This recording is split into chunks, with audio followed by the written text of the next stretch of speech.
ఈ వాక్యాన్ని వీక్షిస్తున్న సహోదరి సహోదరులందరికీ క్రీస్తు పేరట వందనములు.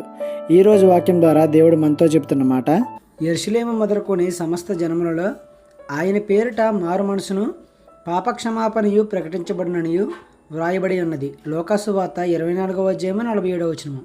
కొందరు యేసయ్యను మన దేవుడు కాదు, ఇశ్రాయేలీలకు రక్షణ ఇవ్వడానికి మాత్రమే యేసయ్య పుట్టారు అని అంటూ ఉంటారు. కానీ ఈ వాక్యంలో యెరూషలేము మొదలుకొని సమస్త జనులు యేసుని నామంలో పాపక్షమాపణ పొందుతారని వ్రాయబడి ఉంది. యేసయ్యలో మాత్రమే మారు మనసు పాపక్షమాపణ దొరుకుతుంది. యేసయ్యలో మాత్రమే అన్నానని మతం మారితేనే రక్షణ దొరుకుతుంది అనుకోకండి. యేసయ్య నీ కోసం, నా కోసం, అందరి కోసం ప్రాణం పెట్టారు. మనకు రక్షణ ఇవ్వడానికి ఆయన ప్రాణం విడిచారు. అది గుర్తించండి.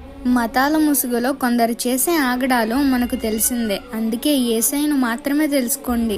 ఆయన త్యాగాన్ని, గొప్పతనాన్ని, ఇచ్చిన రక్షణ భాగ్యాన్ని తెలుసుకుంటే చాలు. మీకు మారు మనసు ఆటోమేటిక్గా వచ్చేస్తుంది. ఈ చిన్న సువార్త పరిచర్యలో మీ సహోదరులు. God bless you. ఆమేన్.